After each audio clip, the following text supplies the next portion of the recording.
जी।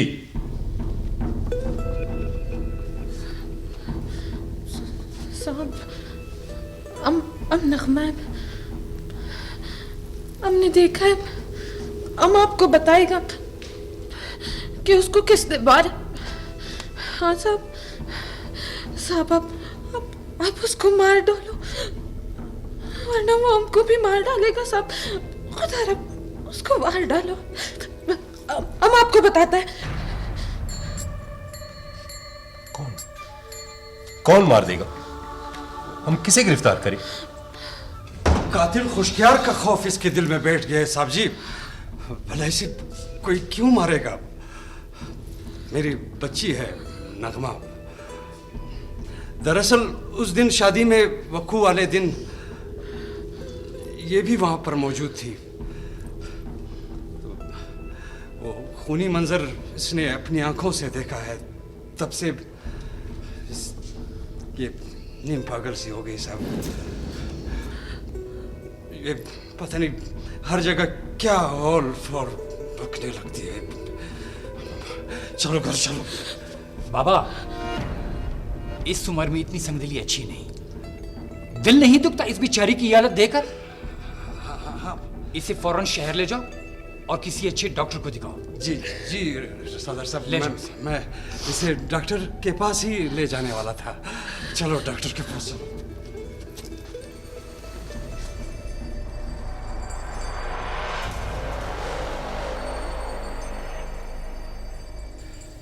सरदार साहब, कौन है ये शख्स? ये बैराम खान है, खुशकियार का अजीज और शहर में असले का बहुत बड़ा डीलर। पिछले दिनों आपके कबीले के कुछ लोग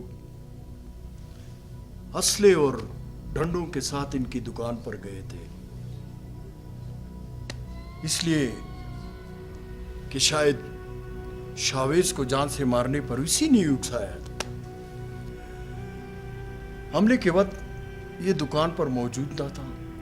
खबर होने पर दौड़ता हुआ मेरे पास चला आया और अब आपसे खास बात कहने आया है। खास बात? छुप कर क्यों? कबीले के सब लोगों के सामने क्यों नहीं? शायद इसलिए कि वो इसकी बात का एतबार न करे और खुशकियार की इस हरकत का इंतकाम इससे या इसके कबीले के किसी और फर्द से न ले बैठे।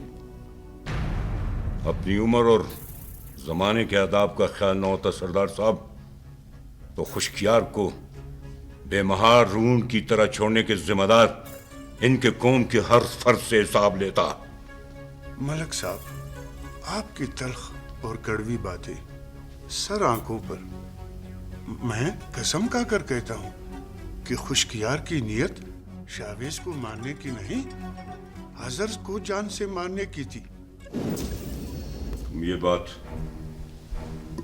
कैसे यकीन से कह सकते हो? हजर ने जो जुल्म खुशकियार के साथ किया सारा गांव जानता है। इस बारे में खास खबर यह है मलक साहब कि शावेज की मौत के चंद दिन पहले किसी ने खुशकियार को टिक-टाक रुपए दिए थे मलक साहब, जिससे वो मेरी दुकान से गन खरीदने आया और इशारतन वो हजर को जान से मारने की बातें कर रहा था। मैंने लपक कर उससे गन छीनने की कोशिश की मलक साहब, लेकिन वो ऐसे सर पे पांव रख कर भागा कि फिर शादी के रोज ही नजर आए।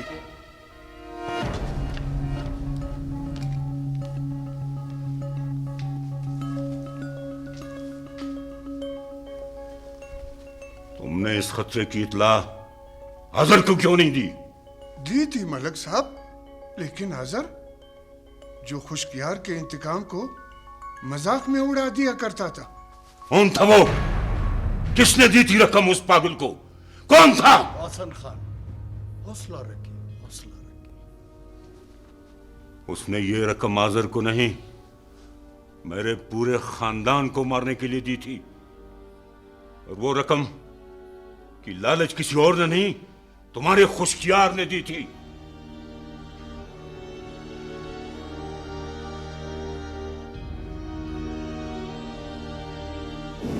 सरदार साहब, तुम्हारे एहतराम है, वरना से कहो चला जाए यहां से।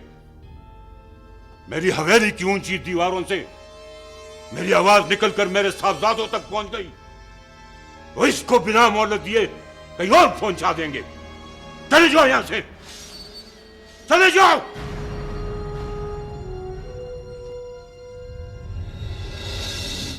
उठो, उठो यहाँ से, उठो मेरे साथ, मेरे साथ चलो बाहर।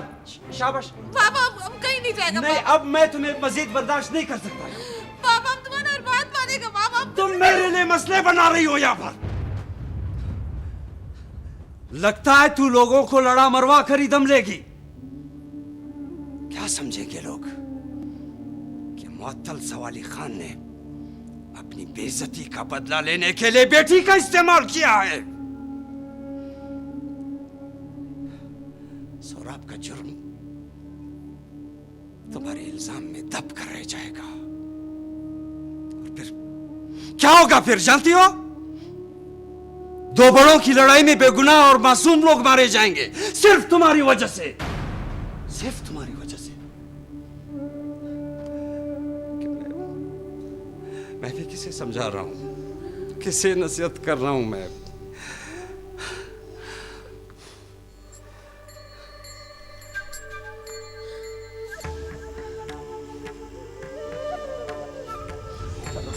आओ मेरे साथ, आओ मेरे साथ।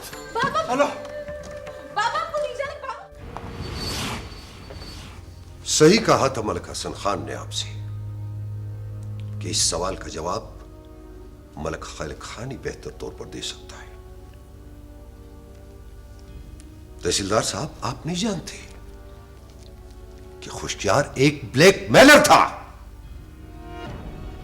वक्त बेवक्त मौका पाकर मेरी इकलौती बेटी को तंग करता। एक बापर्दा लड़की जब अपने गैरतमंद बाप और भाई से किसी की शिकायत कर बैठे तो जरा सोचिए कि वो इंसानी और इखलाकी गिरावट की किस हद को पहुंचा होगा। हम अपनी आने वाली पुश्तों के लिए बेगैरती और कमहिम्मती का सबूत छोड़ना नहीं चाहते थे, इसीलिए एक दिन हमने उसकी जबान कटवा दी। और फरिश्ता की शादी के बाद वो अदागुल और उसके खानदान का दुश्मनी बन गया था। और इस दुश्मनी को अंजाम तक पहुंचाने में आपने उसकी पूरी मदद कर ही दी। और हमने उसे जंगल में इसलिए बांध कर रखा था कि फरिश्ता की खुशियां और उसकी हंसती बसती जिंदगी उस हैवान के हैवानियत तले ना कुचली जाए। और आपने उसे जंगल से बरामद करवा कर उसे सरेआम खुला छोड़कर उसे वो मौका फराम किया जो कि हम अपनी जान पर खेल कर भी कभी उसे ना देते।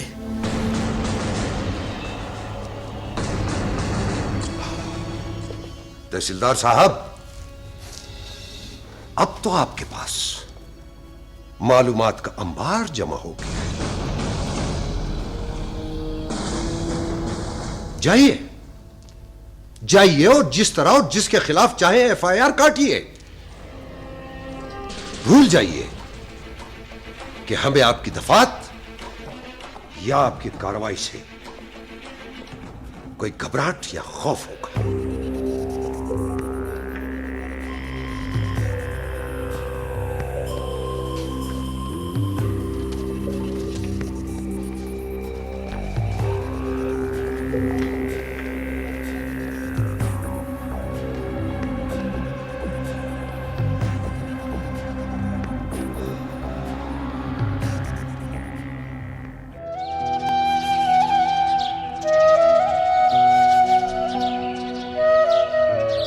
बेजुबान